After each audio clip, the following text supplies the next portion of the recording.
¿Y si te dijera que una mujer sola, con la corona en la cabeza y la espada en la mano, cambió el destino de toda una nación, pero a un precio que aún hoy hace temblar las conciencias?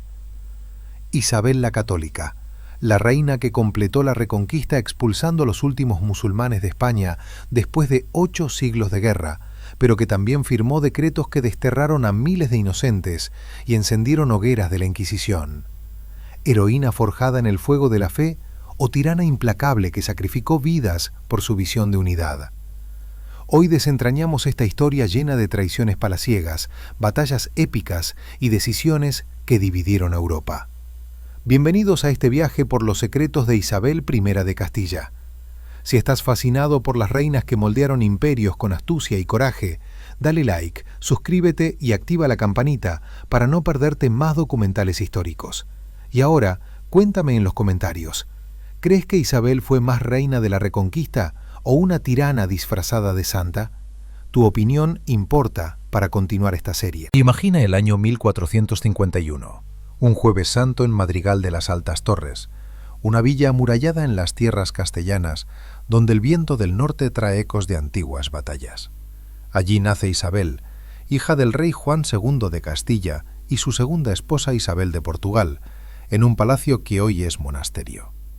No es un nacimiento cualquiera, porque su padre anuncia a todo el reino con trompetas de alegría esta llegada que Dios ha bendecido,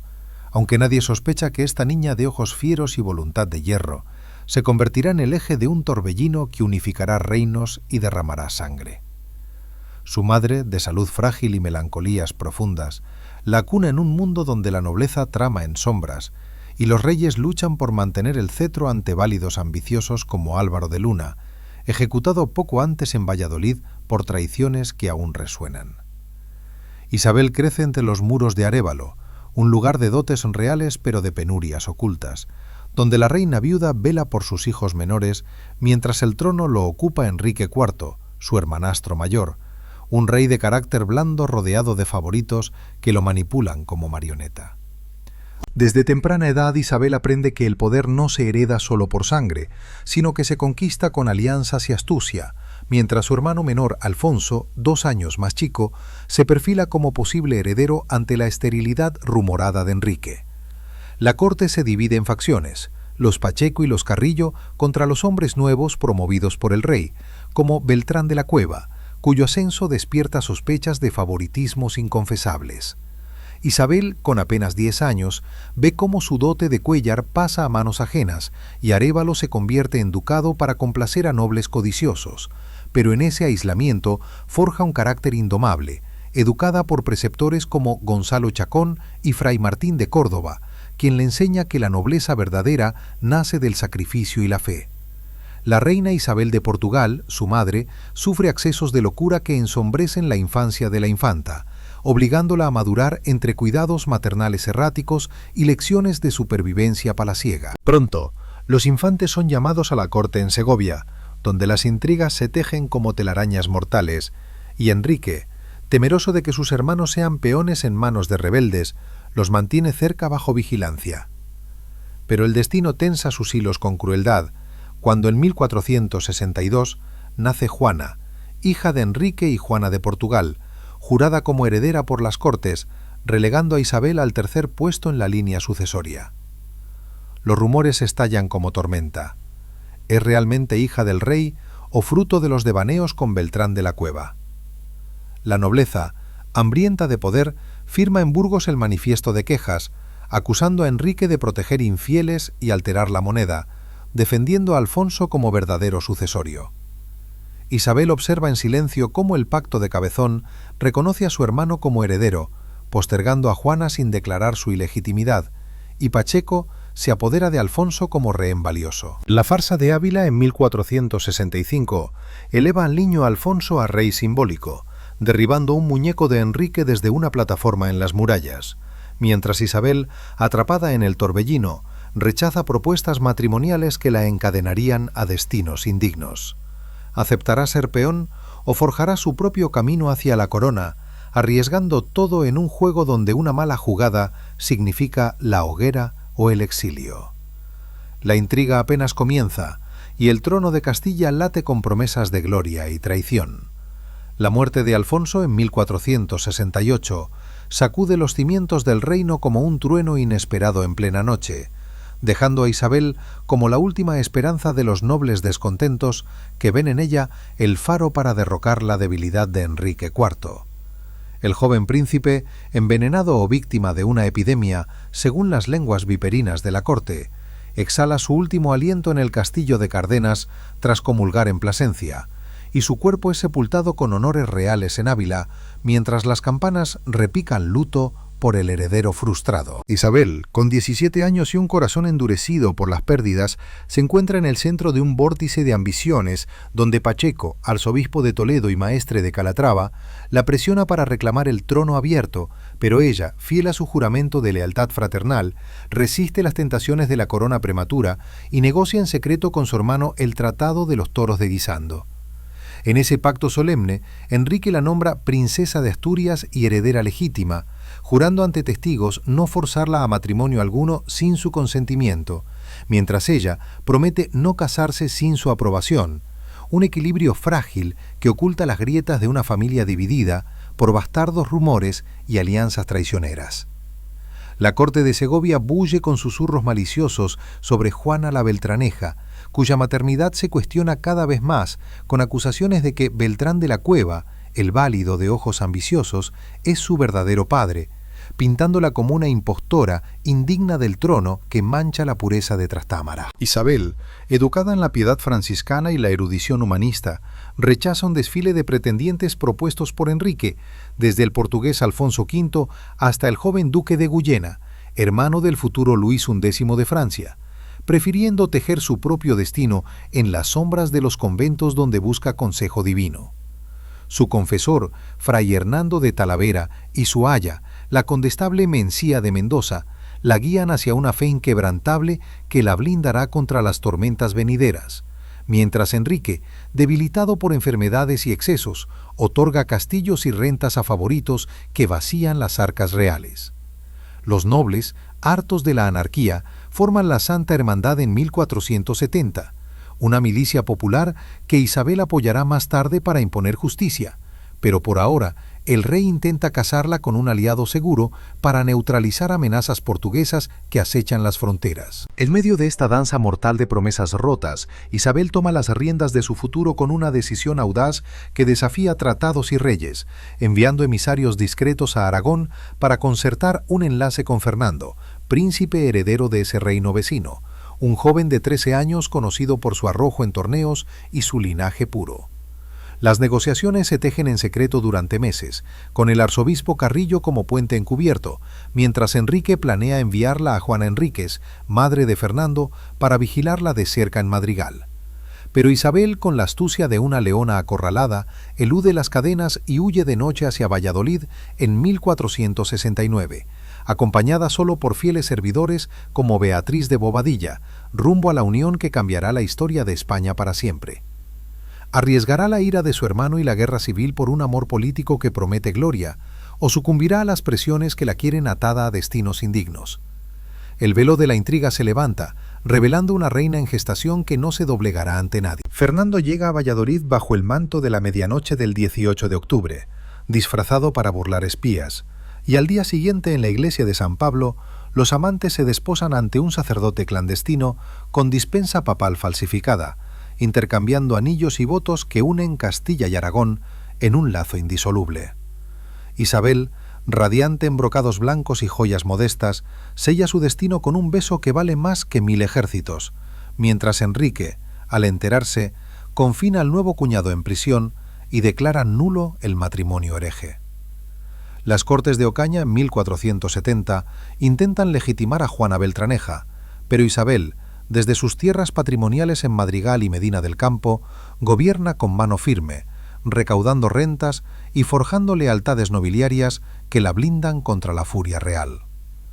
La reina Juana de Portugal, su madre, fallece en 1469, dejando un vacío emocional que Isabel llena con devoción mariana, fundando capillas y ayunando en penitencia por los pecados del reino dividido. Las facciones se polarizan, con Pacheco cambiando bandos por oro portugués y Cardillo alzando pendones en favor de la infanta, mientras Fernando escapa y regresa a Aragón para reunir tropas, preparando el terreno para la confrontación inevitable. El año 1474 trae la gota que colma el vaso, cuando Enrique IV agoniza en Madrid el 11 de diciembre, susurrando en su lecho de muerte el reconocimiento de Isabel como sucesora legítima ante nobles testigos, aunque algunos juran que favoreció a Juana en secreto. Al amanecer del 13 de diciembre, campanas de gloria repican en Segovia, mientras Isabel, vestida de negro regio y con la corona ducal sobre su toca, se proclama reina en la Plaza Mayor ante una multitud en éxtasis, jurando ante la espada de justicia y la cruz defender la fe católica y la unidad del reino. Pero la sombra de Juana se alza como un espectro vengativo, respaldada por Alfonso V de Portugal, su tío y prometido, quien invade con 20.000 hombres so pretexto de defender los derechos de la Beltraneja, desatando una guerra sucesoria que pondrá a prueba el temple de la nueva soberana. ¿Logrará Isabel consolidar su trono en medio de batallas sangrientas y traiciones internas? ¿O caerá devorada por las ambiciones portuguesas que amenazan con partir Castilla en dos? La reconquista personal de Isabel comienza ahora, con el destino de España pendiendo de un hilo tan fino como su voluntad de hierro. La guerra civil estalla como un incendio forestal en las llanuras castellanas cuando Alfonso V de Portugal cruza la frontera con su ejército de 20.000 lanceros y arcabuceros, decidido a colocar a Juana la Beltraneja en el trono que considera suyo por derecho divino y alianzas familiares, mientras Isabel, desde las almenas de Segovia, organiza la resistencia con una frialdad que asombra a sus consejeros. Las primeras escaramuzas en la frontera de Zamora manchan de sangre los ríos en 1475, con nobles castellanos divididos entre la lealtad a la reina proclamada y las promesas de oro portugués que tientan a traidores como Pacheco, quien cambia de bando una vez más como un camaleón en busca de poder. Fernando, llegado de Aragón con 500 jinetes leales y artillería improvisada, une fuerzas con Isabel en Tordesillas, donde juntos revisan mapas bajo la luz de velas y juran ante cruces engastadas no descansar hasta aplastar la invasión que amenaza con entregar Castilla al enemigo ancestral. Las ciudades fronterizas caen una tras otra bajo el yugo portugués, y el pánico se extiende como niebla matutina, pero Isabel, montando a caballo con armadura ligera y lanza en mano, recorre campamentos exhortando a los soldados con palabras que encienden el fuego de la reconquista en sus pechos,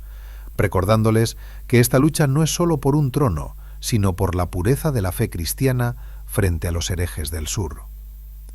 La batalla de Toro en marzo de 1476 marca el punto de inflexión en esta vorágine de acero y ambición, cuando las tropas de Isabel y Fernando, reforzadas por la caballería pesada de los adelantados de Castilla, chocan contra el grueso del ejército portugués en las Vegas del Duero, bajo un sol abrasador que convierte el campo en horno mortal. El choque inicial es un caos de relinchos, gritos y el estruendo de picas rompiéndose contra escudos, con Fernando cargando al frente de sus aragoneses y rompiendo líneas enemigas, mientras Isabel observa desde un cerro cercano, flanqueada por mensajeros que traen noticias de refuerzos nobiliarios que desertan del bando de Juana.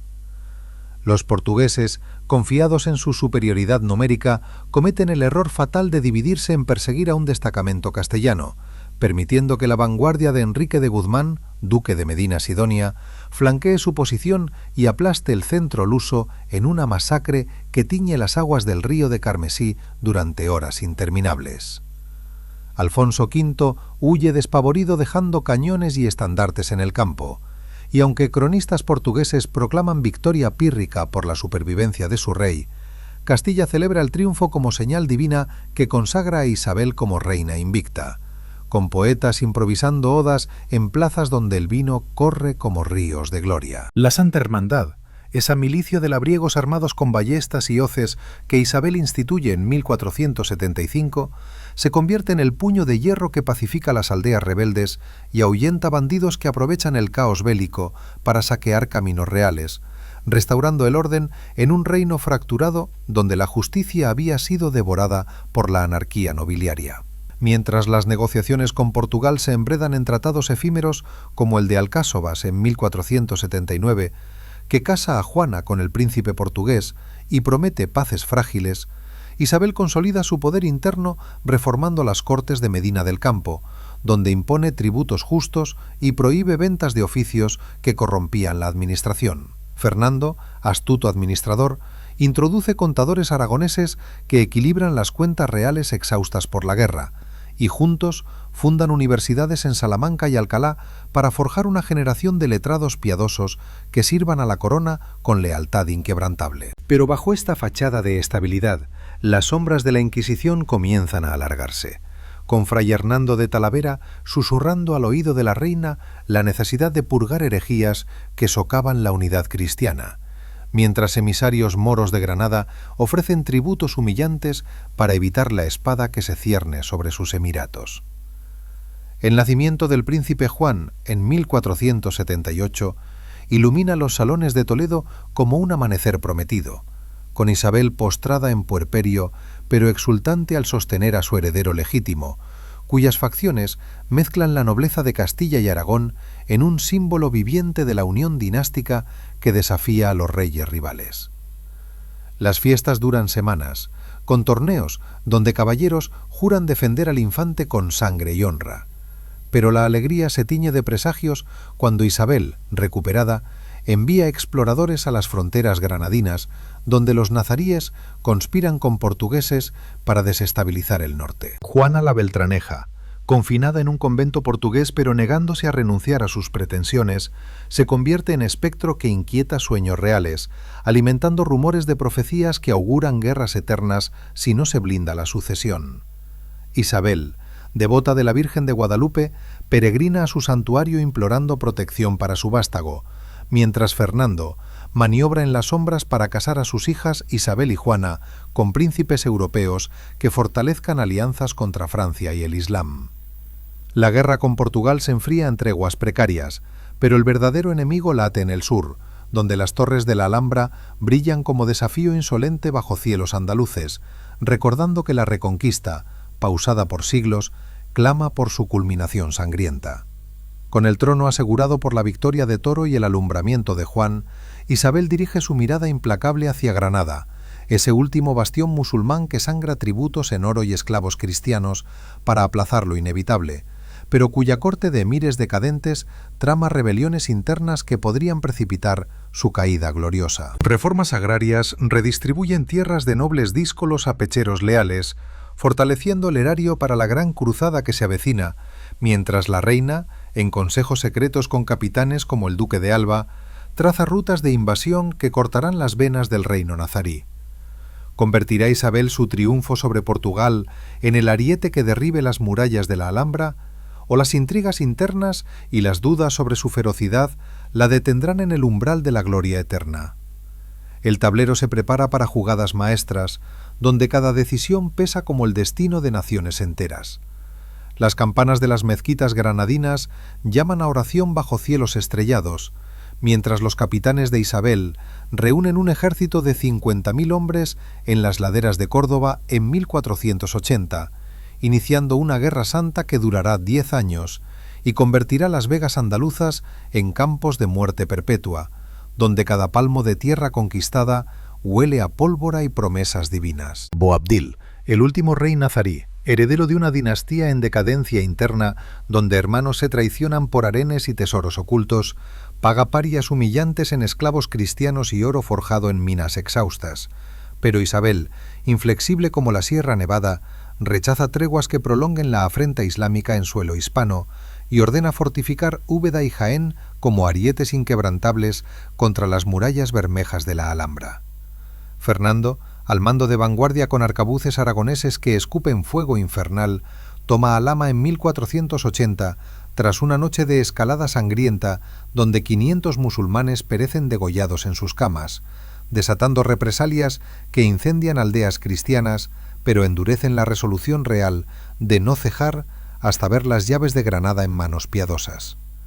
La reina, desde su campamento itinerante en Toledo, envía misas de campaña y cruces benditas que los soldados besan antes de cargar, mientras negocia con emires rivales promesas de vasallaje que dividen al enemigo desde dentro,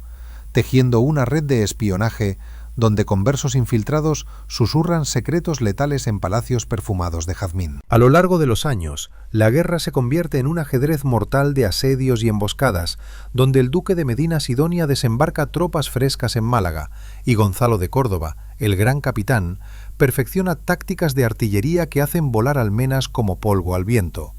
mientras Isabel recorre el frente en litera escoltada por 500 lanceros, repartiendo salarios atrasados de sus propias joyas empeñadas para mantener vivo el esfuerzo colectivo. Los moriscos de las Alpujarras, hartos de tributos nazaríes, desertan en masa aportando mulas cargadas de provisiones hacia campamentos cristianos, revelando pasos secretos que permiten flanqueos sorpresa y cortan suministros granadinos, dejando a Boabdil aislado en su fortaleza de ensueño, donde concubinas lloran presagios de finitud. En 1488, la rendición parcial de Guadix y Baza llena las arcas reales de rescates fabulosos que financian bombardas lombardas capaces de escupir balas de 200 kilos, y Fernando, herido en un ojo durante el asedio de Loja, regresa cojeando pero victorioso, consolidando la supremacía cristiana que ya huele a triunfo inevitable. Isabel, en cartas ardientes a su esposo, urge no aceptar paces parciales que perpetúen la media luna, insistiendo en que solo la capitulación total borrará 8 siglos de yugo infiel y consagrará su reinado como era dorada de la fe. Pero mientras las trompetas de la victoria suenan lejanas, sombras inquisitoriales se alargan sobre Castilla, donde Tomás de Torquemada, dominico de ojos llameantes, nombrado inquisidor general en 1480, con apoyo papal de Sixto IV, comienza a purgar judíos conversos sospechosos de judaizar en secreto, encendiendo las primeras hogueras en Sevilla que iluminan noches con gritos de herejes arrepentidos bajo tormento de agua y poleas. Isabel, devota hasta la médula y aconsejada por Talavera, que aboga por conversión pacífica, aprueba las primeras autos de fe como medicina espiritual para un reino dividido por sinagogas clandestinas y rezos civilinos, aunque en privado confiesa dudas sobre la crueldad que devora almas nobles junto a culpables. Fernando, pragmático aragonés curtido en pogromos pasados, ve en la Inquisición herramienta para confiscar bienes de los ricos perseguidos y engrosar el tesoro de la cruzada, enviando autos sacramentales a Zaragoza, donde multitudes vitorean mientras familias enteras marchan al exilio o la pira. Las Cortes de Toledo en 1489 debaten el edicto que obliga a conversos a revelar parientes herejes, tejiendo una telaraña de delaciones que llena mazmorras con banqueros y letrados, cuya única culpa es linaje semita, mientras la reina, peregrinando a Guadalupe, implora discernimiento divino para equilibrar justicia y piedad en tiempos de sangre. El año 1491 trae el cerco final a Granada, con 100.000 cristianos rodeando la vega fértil donde ríos de lágrimas moras riegan huertos moribundos, y Boabdil, presionado por motines internos y hambre que roe sus tropas, envía mensajeros suplicantes que Isabel recibe en Santa Fe, ciudad de tiendas blancas erigida ante las murallas para simbolizar la nueva Jerusalén cristiana. Negociaciones febriles duran meses, con el rey nazarí obteniendo salvoconducto para su familia y vasallos que acepten bautismo o exilio, mientras Fernando prepara escalas nocturnas por si la traición empaña el pacto honorable. El 2 de enero de 1492, Boabdil desmonta en las afueras y entrega las llaves de la Alhambra a un emocionado Gonzalo de Córdoba, quien las porta a Isabel y Fernando en triunfo solemne, borrando de las torres enseñas islámicas para izar cruces y castillos que proclaman el fin de la Reconquista tras 780 años de lucha incesante. La reina, con lágrimas en los ojos, entra en la ciudad rendida donde mezquitas se transforman en catedrales y multitudes cantan Te Deum, pero bajo la euforia late el dilema de qué hacer con los vencidos que miran con ojos temerosos su nuevo destino cristiano. La caída de Granada ilumina el legado de Isabel como artífice de unidad territorial, pero también despierta cuestionamientos sobre si la Reina Santa sacrificó misericordia por gloria efímera, mientras emisarios genoveses como Cristóbal Colón aguardan en palacios para solicitar naves que expandan fronteras más allá del Atlántico. ¿Transformará esta victoria el sueño de imperio universal en realidad, o las llamas inquisitoriales consumirán desde dentro el reino recién unificado? El alba de España despunta, pero sus sombras prometen tormentas que pondrán a prueba el alma de la soberana. El humo de las hogueras inquisitoriales aún flota en el aire de Sevilla, cuando apenas 3 meses después de la rendición de Granada, Isabel firma en el Alhambra el decreto que destierra a todos los judíos de sus reinos el 31 de marzo de 1492, ofreciendo solo 4 meses para elegir entre el bautismo forzado o el exilio con lo que quepa en una mula, una medida que vaciará arcas ancestrales y dispersará a 200.000 hebreos hacia Portugal, Italia y el norte de África en caravanas de llanto y despojo. Torquemada, con su hábito negro ondeando como sudario, recorre sinagogas clausuradas, confiscando pergaminos talmúdicos y tesoros acumulados en siglos de préstamos reales, mientras la reina justifica la orden como purga necesaria para evitar que los conversos recaigan en ritos secretos que contaminan la pureza católica recién conquistada en la península. Nobles conversos como los de la familia Abencerraje, antes aliados en la guerra granadina, ruegan audiencias que Isabel concede en Santa Fe con expresión pétrea, escuchando súplicas que contrastan con su convicción de que sólo la unidad religiosa forjará un imperio inquebrantable, aunque en privado Hernando de Talavera advierte contra excesos que alejen a Dios de su causa santa. Las calles de Toledo y Córdoba se llenan de familias arrastrando carros con niños asustados, mientras puertos bullen con barcos sobrecargados que zarpan hacia destinos inciertos, dejando tras de sí barrios vacíos que pronto se transforman en guetos para los pocos que optan por la cruz bajo coacción, sembrando semillas de resentimiento que germinarán en pogromos futuros. En medio de este torbellino de conversiones y exilios, un navegante genovés de ojos soñadores llamado Cristóbal Colón merodea los salones de la corte desde 1488, insistiendo con mapas audaces en que una ruta occidental al oro de las Indias catará las especias otomanas y enriquecerá Castilla sin derramar más sangre mora. Isabel, cautivada por su fe inquebrantable y visiones de cruzadas financiadas por catallanes, lo recibe en Barcelona tras rechazar propuestas de Fernando que priorizan conquistas terrestres, y en las capitulaciones de Santa Fe del 17 de abril de 1492 promete títulos de almirante y virrey a cambio de un diezmo perpetuo de los tesoros hallados. 3 carabelas, la Pinta, la Niña y la Santa María, capitana, zarpan de Palos el 3 de agosto con 88 almas voluntarias, bendecidas por Fray Juan Pérez, confesor de la reina, rumbo a mares ignotos donde huracanes y dudas asaltan la flota durante 33 días de agonía, hasta avistar tierra el 12 de octubre en una isla bautizada San Salvador. Colón, creyendo pisar Zipango, regresa en marzo de 1493 con indios desnudos, papagayos y oro modesto que Isabel exhibe en Barcelona como prodigio divino, ignorando murmullos de que ha topado con mundos nuevos en lugar de Asia soñada, y financia su segundo viaje con entusiasmo que contrasta con las hogueras que iluminan noches europeas. La euforia colombiniana se entremezcla con sombras familiares cuando Juana, la hija menor de Isabel nacida en 1470, se convierte en peón matrimonial con Felipe el Hermoso, archiduque de Borgoña y heredero flamenco, casados en 1496 en Lier, para unir sangre hispánica con los Países Bajos, ricos en lana y paños finos. Isabel, pragmática en alianzas dinásticas, envía dotes fabulosas en joyas y cruces engarzadas que vacían tesoros pero aseguran frentes contra Francia ambiciosa, aunque pronto llegan cartas alarmantes de embajadores que describen celos enfermizos de Juana por su atractivo esposo, quien corteja damas con bailes indecentes mientras ella llora noches enteras enclaustrada.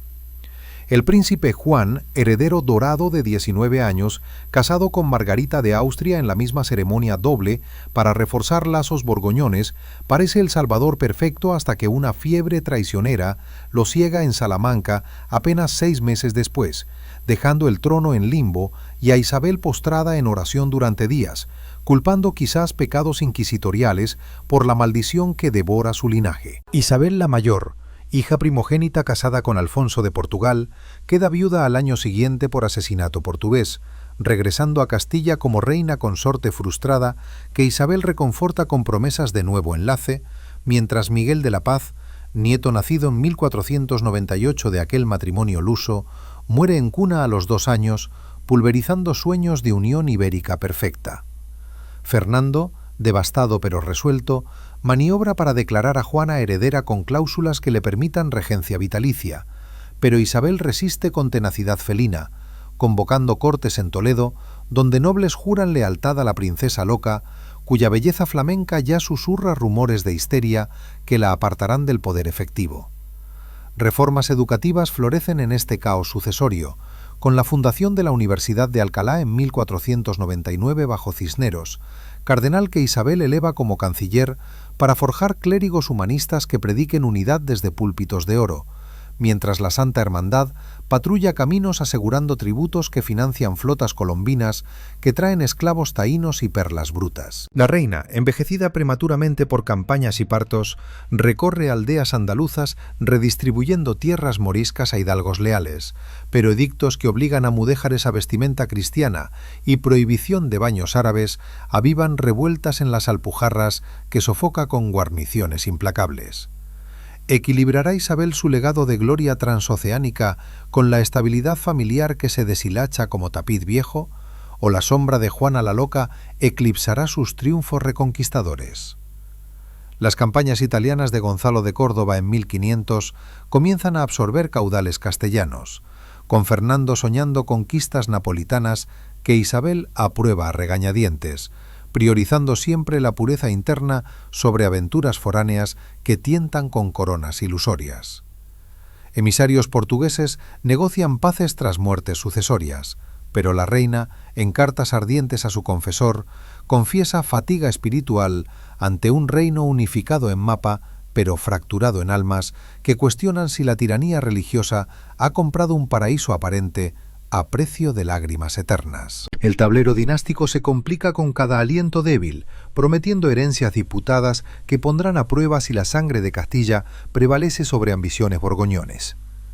La corte de Medina del Campo, en 1501, se convierte en hervidero de consejeros que debaten la delicada salud de Juana, quien regresa de Flandes, escoltada por Felipe el Hermoso y un séquito de flamencos altivos que miran con desdén las costumbres castellanas, mientras Isabel, postrada en lecho de dolencias que carcomen su vientre, convoca cortes urgentes para juramentar a su hija como heredera universal, con cláusulas que reservan la regencia a Fernando en caso de incapacidad mental manifiesta.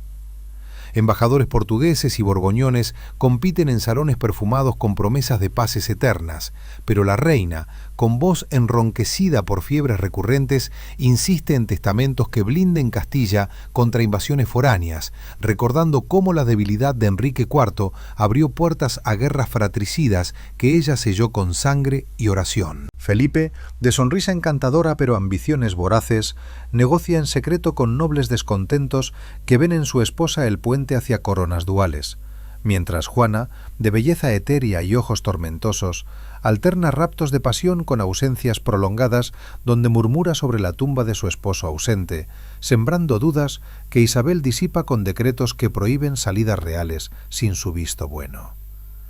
La princesa Isabel la Mayor, viuda doble y confinada en barrios de Toledo, ruega por un nuevo enlace que perpetúe su linaje, pero la soberana, agotada por partos y campañas, prioriza la estabilidad de un reino donde la Inquisición aún persigue criptojudíos en sótanos húmedos de Zaragoza y Sevilla.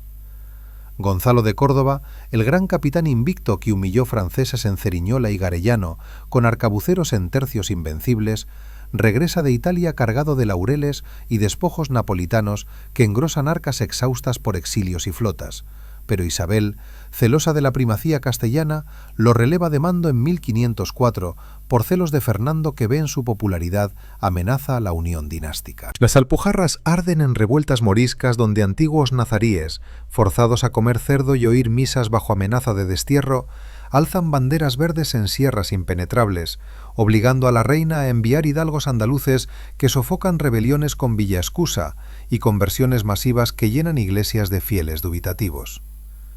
Cisneros, arzobispo de Toledo elevado a regente interino, organiza misiones franciscanas en Granada, donde frailes convierten arenes enteros con reliquias de la Alhambra. Pero informes secretos revelan baños clandestinos y ayunos ramadanescos que avivan hogueras inquisitoriales bajo la luz de lunas crecientes. Isabel, en peregrinaciones a Ávila y Guadalupe, implora por discernimiento ante dilemas que oponen piedad evangélica a unidad férrea, mientras edictos reales obligan a mudéjares a renunciar a turbantes y alcoranes en plazas públicas, donde multitudes vitorean o murmuran en sombras. El Tratado de Blois, en 1501, casa a Miguel de la Paz, el nieto luso nacido de Isabel la Mayor, con la hija de Luis XII de Francia, para tejer alianzas que aíslen a Portugal ambicioso. Pero la muerte precoz del infante en cuna destroza ilusiones ibéricas y deja a Fernando maniobrando en secreto para reclamar regencia castellana sobre Juana, cuya correspondencia con Felipe revela celos que la llevan a exhumar supuestos amantes para velarlos en capillas privadas. Isabel, informada por espías leales como la condestable de Castilla, convoca a su hija a Burgos, donde médicos reales diagnostican melancolía regia incurable, confinándola en Tordesillas bajo vigilancia de Beatriz de Bobadilla, con órdenes estrictas de no permitir visitas flamencas que la exciten. Reformas municipales fortalecen corregidores reales en villas rebeldes, imponiendo orden donde bandidos moriscos asaltan caravanas de oro colombino que fluyen de la Española hacia Sevilla, financiando universidades donde humanistas como Nebrija codifican la lengua castellana en gramática pura, que unifique súbditos desde Pirineos a Gibraltar. La reina, en cartas a Colón que naufraga en su cuarto viaje, urge exploraciones que catolicicen indios taínos con misiones jesuitas, ignorando atrocidades de encomenderos que esclavizan nativos en minas caribeñas bajo cruces sangrientas. Juana, en raptos de furia amorosa, ordena traslados del ataúd de Felipe por caminos reales para evitar gusanos que profanen su belleza, un periplo macabro que nobles castellanos usan para cuestionar su aptitud regia y apoyar la tutela de Fernando, mientras Isabel, consumida por cáncer uterino que la hincha como odre roto, dicta su testamento final el 9 de octubre de 1504 en Medina del Campo. En ese documento solemne nombra a Juana heredera absoluta, pero lega regencia al arzobispo Cisneros y al duque de Alba, prohibiendo a Fernando gobernar Castilla sin consentimiento de cortes que velen por la locura flamenca. Peregrinos acuden a su lecho donde la soberana, con crucifijo en manos temblorosas, confiesa pecados de rigor inquisitorial y suplica perdón por exilios que dispersaron sabios hebreos, bendiciendo a hijas ausentes y al reino unificado, que deja como joya imperial. Las campanas repican luto el 26 de noviembre, cuando exhala su último aliento a los 53 años, envuelta en hábitos franciscanos, mientras cortesanos lloran la madre de España que forjó unidad con espada y edicto. El féretro de Isabel recorre caminos nevados hacia Granada, escoltado por miles de hidalgos que juran lealtad a su sombra, sepultada en la capilla real junto a Fernando Futuro, donde su epitafio proclama artífice de reconquista y católica ejemplar. Pero murmullos populares cuestionan si la Reina Santa sacrificó misericordia por cetro eterno.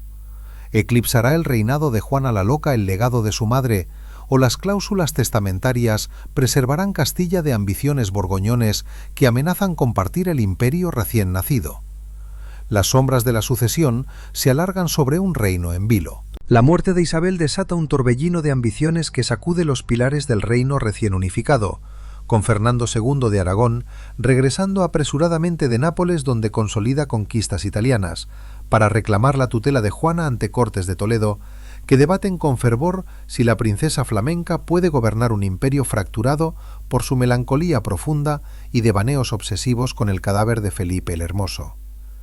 Cisneros, el cardenal regente de barba nívea y ojos inquisitoriales, asume el mando interino con mano de hierro, sofocando motines nobiliarios en Segovia, donde partidarios de Felipe alzan pendones borgoñones exigiendo coronación inmediata de la reina titular, mientras el viudo aragonés maniobra en sombras con embajadores venecianos para invalidar testamentos que lo excluyen de Castilla y preservan la primacía castellana sobre alianzas transalpinas. Felipe, llegado de Flandes con 500 jinetes borgoñones y séquito de damas enjolladas, desfila por plazas castellanas repartiendo oro flamenco que compra lealtades de hidalgos descontentos con las reformas isabelinas, prometiendo paces con Francia y comercio libre con lana inglesa que tiente arcas exhaustas por cruzadas perpetuas. Juana, pálida como sudario y vestida de negro eterno, aparece en público murmurando juramentos reales, pero alternando con ausencias donde veladores nocturnos la encuentran abrazada a retratos de su esposo difunto, alimentando cronistas que la pintan como loca, indigna de cetro, que mancha el legado materno de unidad férrea. Las comunidades de Castilla estallan en 1505 como polvorín encendido por agravios acumulados, con nobles como el duque de Alba y el conde de Tendilla chocando contra comuneros de villas medias que exigen cortes libres y fina impuestos que financian guerras napolitanas ajenas a pecheros castellanos. Mientras Fernando, desde Zaragoza, envía tropas leales que aplastan revueltas en Ávila y Salamanca, con arcabuces que escupen plomo sobre rebeldes que ondean estandartes de libertades medievales. Felipe el Hermoso, coronado en una ceremonia apresurada en 1506 en la Seo de Toledo, donde Juana presta juramento mecánico bajo mirada ausente, negocia con Luis XII de Francia tratados que ceden Rosellón y Cerdaña por paces ilusorias, traicionando fronteras isabelinas que la reina defendió con sangre granadina. El joven rey consorte, de risa seductora y bailes indecentes en salones de Burgos, corteja a Isabel la Católica póstuma en retratos, mientras ignora consejos de Talavera que urge piedad con conversos perseguidos, permitiendo que Torquemada extienda autos de fe a criptojudíos de Toledo, que llenan plazas con herejes arrepentidos gritando en lenguas olvidadas. Juana, testigo muda de intrigas, alterna lealtad flamenca con raptos donde ordena traslados del féretro de Felipe por caminos reales para evitar corrupción carnal, un periplo espectral que horroriza cortesanos y fortalece argumentos para su enclaustramiento perpetuo. La muerte repentina de Felipe en Burgos el 26 de septiembre de 1506, víctima de fiebre tras cacería indiscreta en parajes parúdicos, pulveriza el eje borgoñón y deja a Juana viuda doble en abismo de locura, que la lleva a rechazar sepulturas definitivas y murmurar conspiraciones contra venenosos castellanos que ansían su corona. Fernando, oportunista como zorro viejo, regresa de Nápoles con laureles de gran capitán y casa con Germana de Foix, sobrina de Luis XII,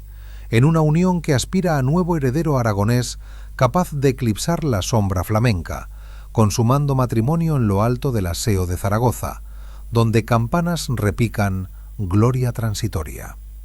Cortes de Castilla, convocadas en ausencia de la reina titular confinada en Tordesillas bajo vigilancia de Beatriz de Bobadilla,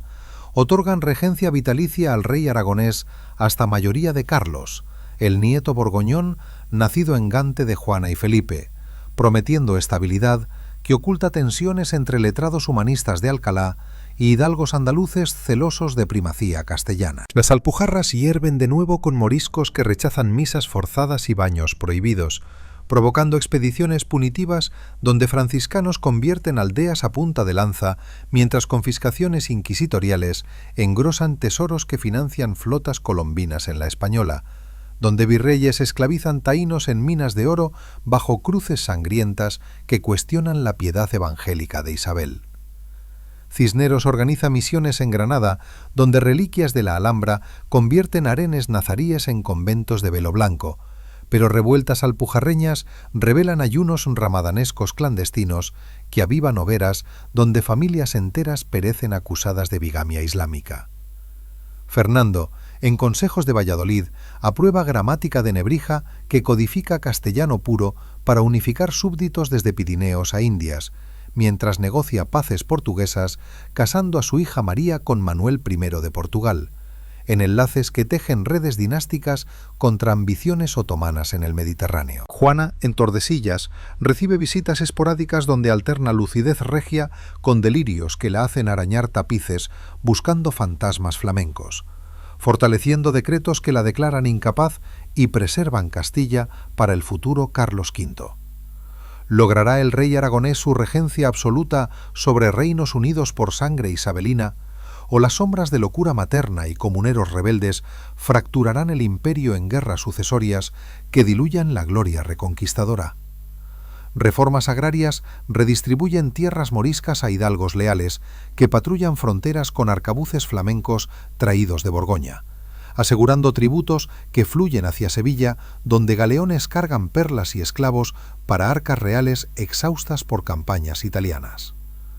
El legado de Isabel late en universidades donde escolásticos debaten si la Reina Santa sacrificó misericordia por unidad, mientras emisarios indios traen cacao y papagayos que cautivan infantas en palacios de Toledo. El tablero dinástico se complica con cada nacimiento ausente, prometiendo coronas disputadas que pondrán a prueba si la voluntad férrea de Castilla prevalece sobre vientos borgoñones. Fernando II de Aragón, con el peso de 2 coronas sobre hombros envejecidos pero astutos, consolida su regencia castellana mediante el Tratado de Villafáfila en 1506, donde Felipe el Hermoso firma su renuncia aparente a pretensiones conjuntas horas antes de sucumbir a fiebres misteriosas que murmuran venenos aragoneses en copas de Borgoña, permitiendo al suegro retornar triunfante a Valladolid, con tropas leales y arcas repletas de compensaciones flamencas que aplacan nobles díscolos. Juana, hundida en abismos de duelo que la hacen rechazar alimentos y misas, observa muda cómo su padre disuelve consejos rivales y nombra corregidores fieles en villas comuneras, donde herreros afilan hoces contra impuestos que financian campañas napolitanas lejanas.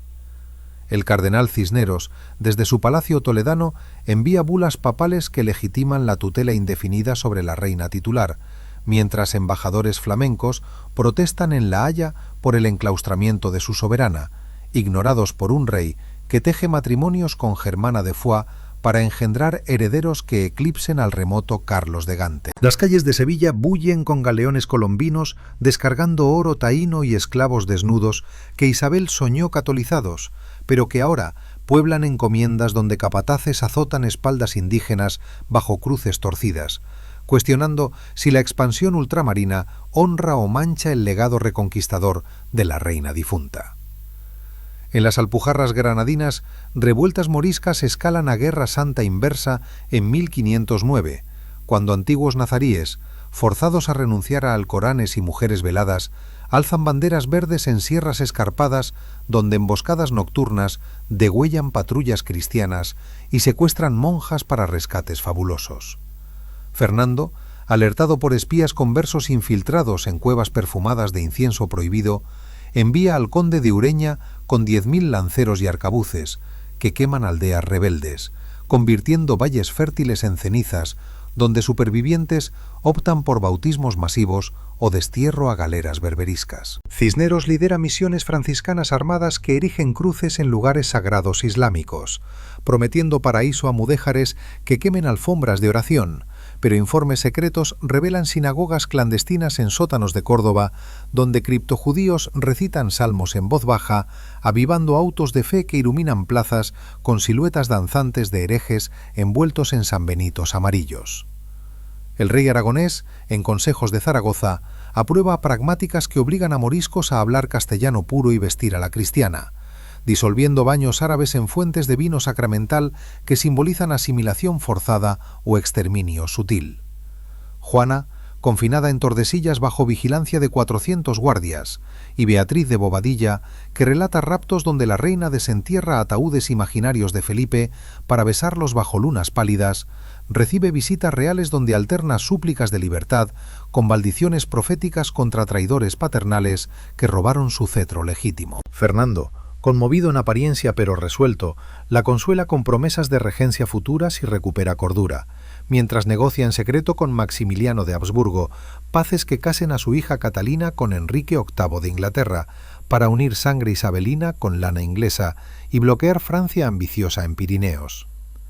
Las comunidades resurgen en 1510, con procuradores de Burgos y Salamanca, exigiendo cortes libres y fin a ventas de oficios que corrompen justicia, sofocadas por ejércitos reales que ahorcan líderes en plazas donde multitudes murmuran si la sombra de Isabel aprueba tiranía sucesoria que devora libertades medievales. Universidades de Alcalá y Salamanca florecen bajo mecenazgo cisneresco, donde escolásticos humanistas debaten gramática de Nebrija, que codifica lengua imperial para súbditos desde Canarias a Filipinas, ignorando revueltas indígenas en la Española, donde taínos suicidas frustran encomiendas con venenos de yuca. La muerte de Fernando en 1516 en Madrigalejo, rodeado de frailes que leen salmos sobre el hecho de campañas agotadoras, lega Aragón a Carlos de Gante bajo tutela de Cisneros, que asume regencia dual hasta la llegada del joven archiduque flamenco, mientras testamentos secretos proclaman Juana reina perpetua de Castilla, con cláusulas que preservan primacía castellana sobre aventuras italianas. El cardenal, con 89 años y barba como nieve andaluza, convoca cortes en Santiago donde nobles juran lealtad al príncipe ausente, sofocando motines en Valencia donde aragoneses rechazan soberanía borgoñona, con ballestas que hieren mensajeros imperiales. Catalina, desterrada en Londres tras nulidad matrimonial con Enrique, que cuestiona virginidad con damas de honor, suplica auxilios paternos que Fernando ignoró por paces francesas, dejando a su hija en laberinto de divorcios que amenazan linaje trastámara. Moriscos alpujarreños firman paces precarias a cambio de amnistías, pero cuevas ocultas guardan espadas curvas para yihad futura, mientras galeones sevillanos traen quinas y papagayos que cautivan infantas en palacios toledanos. Carlos V desembarca en 1522 en Santander con séquito flamenco que habla lenguas extrañas y viste sedas borgoñonas. Proclamado rey en Cortes de La Coruña, donde promete justicia pero impone alcabalas que encienden guerra de las comunidades en 1524. Con Toledo y Segovia alzando pendones contra extranjeros que vacían arcas para coronas imperiales. Padilla el Comunero, con armadura reluciente y esposa atalaya en murallas, lidera rebelión que marcha sobre Madrid exigiendo libertad de Juana la Loca como reina pura, sofocada en Villalar por tercios imperiales que decapitan líderes ante trincheras sangrientas. ¿Preservará el legado de Isabel la unidad forjada en Toro y Granada? ¿O ambiciones carolinas diluirán Castilla en imperio universal, donde sombras inquisitoriales y moriscas devoran desde dentro el sueño reconquistador? El velo de la historia se cierra, pero debates eternos cuestionan si la reina férrea fue artífice de gloria o semilla de tiranías venideras. Carlos V, señor de medio mundo con coronas que pesan como cadenas imperiales, sofoca la guerra de las comunidades en Villalar durante 1525, con tercios invencibles que decapitan a Padilla y sus capitanes comuneros ante trincheras empapadas en sangre castellana, restaurando orden a costa de libertades que Isabel forjó con cortes justas, pero que ahora sirven a ambiciones borgoñonas que vacían arcas para guerras eternas contra Francia y el turco. Las plazas de Toledo y Segovia, aún humeantes de revueltas donde procuradores exigían libertad para Juana la Loca como reina pura de Castilla, acogen juramentos forzados al joven soberano de mandíbula prognática y ojos gélidos, quien habla flamenco con consejeros extranjeros que imponen alcabalas sobre lana y paños que antes enriquecían hidalgos leales. El cardenal Adriano de Utrecht, regente efímero antes de su pontificado como Adriano VI, envía bulas que legitiman la represión como cruzada interna contra herejías comuneras, mientras Carlos, desde Palacio de Tordesillas, visita a su madre Juana en raptos de lucidez, donde la reina titular murmura consejos dinásticos ignorados por un hijo que prioriza coronas germánicas sobre sombras maternas. Nobles andaluces, enriquecidos por oro colombino que fluye de Sevilla en galeones escoltados por carabelas, aplauden la pax imperial que asegura encomiendas en la Española y México, donde cores conquistadores azotan aztecas bajo estandartes de Santiago, extendiendo el legado reconquistador a mundos ignotos, pero teñidos de la misma sangre inquisitorial.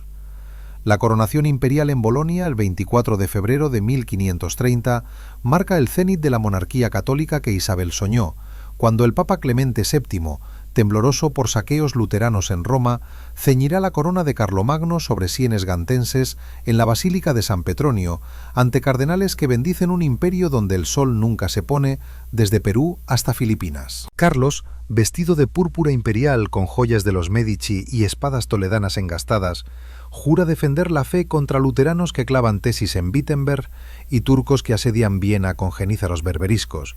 pero en privado confiesa fatiga ante guerras que devoran tesoros isabelinos acumulados en cruzadas granadinas. Embajadores franceses de Francisco I, cautivo en Madrid tras Pavía en 1525, negocian paces humillantes que ceden Borgoña a cambio de paces ilusorias, mientras el emperador maniobra en Génova con Andrea Doria para flotas que combatan argelinos en galeras cargadas de esclavos moriscos rebeldes de las Alpujarras. Juana, confinada eternamente en Tordesillas con ventanas tapiadas para evitar visiones de Felipe el Hermoso, recibe informes de monjas que relatan glorias imperiales ignoradas en su melancolía, donde alterna rezos franciscanos con lamentos por cetro robado que cuestionan la legitimidad de un reinado borgoñón sobre Castilla pura. Las Germanías de Valencia y Mallorca estallan en 1524 como eco comunero, con artesanos germanos alzando hermandades contra nobles que acaparan seda y oro indiano, sofocadas por tropas imperiales que ahorcan líderes en patíbulos de Plaza Mayor, donde multitudes gritan por cortes isabelinas que protegían gremios de tiranías foráneas. Carlos, ausente en coronaciones alemanas de Aquisgrán, donde ceñirá corona de Otón sobre cráneo de Carlomagno, delega en virreyes flamencos que imponen servicio personal en aldeas castellanas, avivando motines campesinos que la Santa Hermandad aplasta con ballestas heredadas de Toro. En Granada, moriscos alpujarreños conspiran en cuevas perfumadas de almizcle con corsarios berberiscos, robando iglesias para financiar yihad que Fernando sofocó a medias, provocando pragmáticas de 1529 que ordenan asimilación total o destierro masivo a galeras del rey, donde remeros mudéjares sudan bajo látigos cristianos. Inquisidores como Manrique, sucesor de Torquemada, extienden autos de fe a luteranos infiltrados en Sevilla por mercaderes anduerpenses, iluminando noches con herejes flamencos que gritan salmos prohibidos, mientras confiscaciones engrosan tesoros que financian tercios en Italia contra franceses que sueñan Milán perdido. Catalina de Aragón, hija fiel de Isabel confinada en palacios ingleses tras nulidad matrimonial con Enrique VIII, que cuestiona su virginidad con damas de su séquito, suplica desde Kimbolton auxilios imperiales contra divorcio que mancha linaje trastámara. Pero Carlos, priorizando paces con Inglaterra luterana en ciernes, ignora ruegos maternos y permite que su tía muera envenenada por ambiciones tudorcas que rompen alianzas isabelinas con lana inglesa. En el Nuevo Mundo, Pizarro decapita a Atahualpa en Cajamarca, extrayendo rescates de oro que superan sueños colombinos, enviando lingotes a Sevilla, donde Casa de Contratación registra fortunas que Isabel destinó a cruzadas, pero que ahora pagan pensiones a tercios ociosos en Nápoles. El emperador, en dieta de Worms en 1521, decreta edicto contra Lutero que incendia Europa protestante, pero tolerancias pragmáticas en Augsburgo, 1555, permiten principados luteranos que diluyen unidad católica soñada por la reina castellana. ¿Convertirá Carlos el imperio universal en realización de la reconquista espiritual? ¿O guerras perpetuas y revueltas internas consumirán el legado de Isabel como tiranía disfrazada de gloria eterna? Reformas eclesiásticas de Cisneros perduran en universidades donde dominicos debaten concilios tridentinos contra herejías que socavan fe isabelina, mientras galeones traen quinas y totems aztecas que cautivan cortesanos en Valladolid. Moriscos, forzados a danzas cristianas en fiestas reales, ocultan alcoranes en olivares andaluces, presagiando rebeliones que pondrán a prueba si la unidad férrea resiste vientos reformados del norte. El sitio de Argel en 1531 expone las grietas del Imperio Carolino cuando Carlos V desembarca con 400 barcos y 25.000 soldados en costas berberiscas infestadas de corsarios otomanos, soñando liberar cristianos cautivos como Isabel liberó Granada, pero tormentas traicioneras hunden galeras y dispersan tropas que regresan humilladas, dejando 500 nobles muertos en dunas ardientes.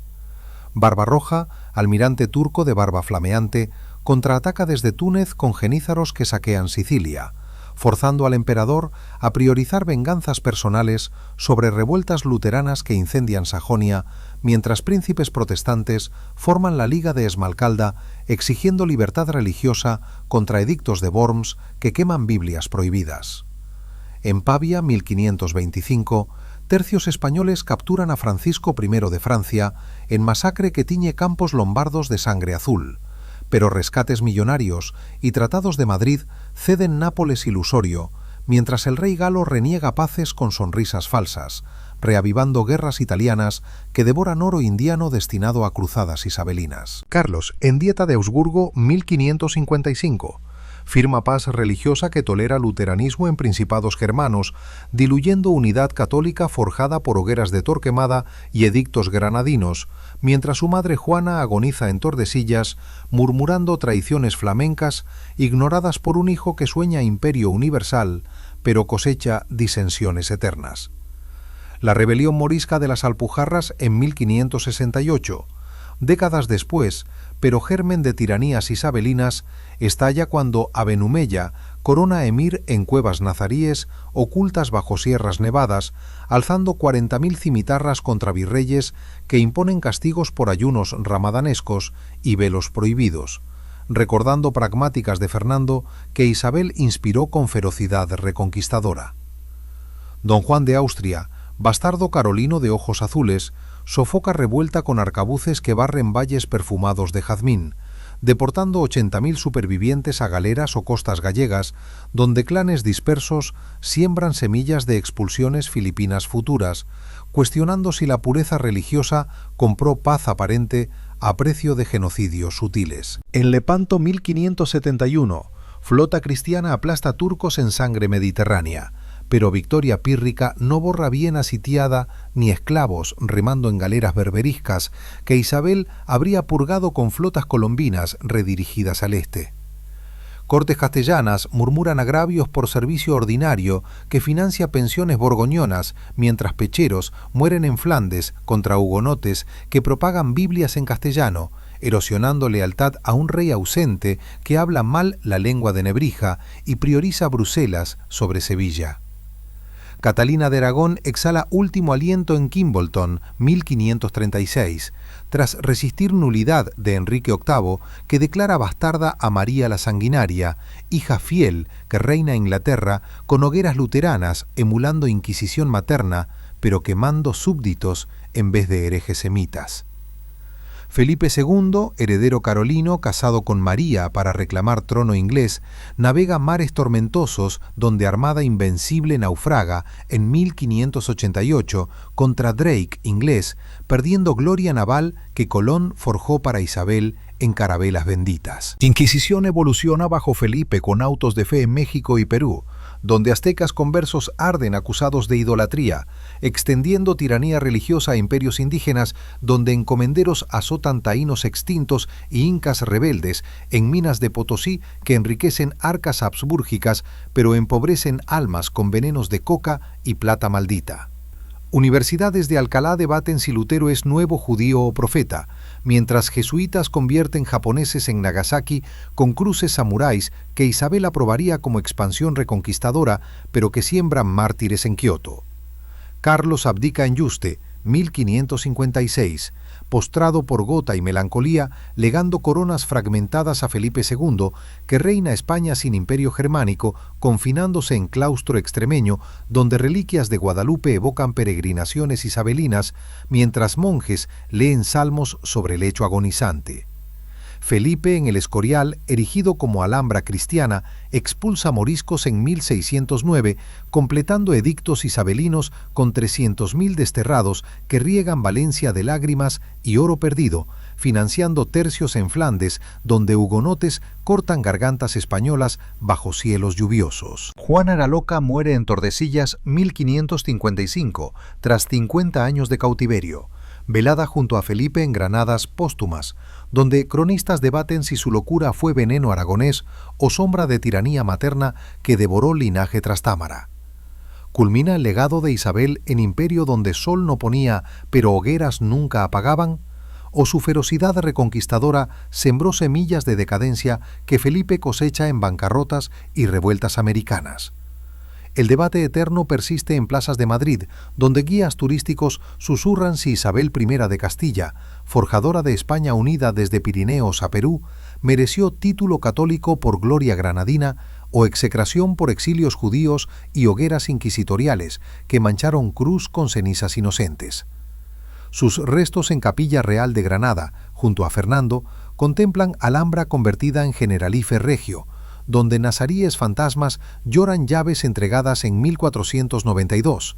mientras descendientes habsbúrgicos diluyen pureza castellana en sangre borbónica francesa. Reina de reconquista que salvó Europa cristiana del yugo islámico, o tirana que sacrificó misericordia por cetro eterno, sembrando odios que germinan en guerras civiles modernas. La historia, testigo imparcial, deja el veredicto a conciencias que ponderan gloria sangrienta contra unidad férrea, cerrando el ciclo de una mujer que con voluntad de hierro y fe inquebrantable cambió destino de naciones para siempre.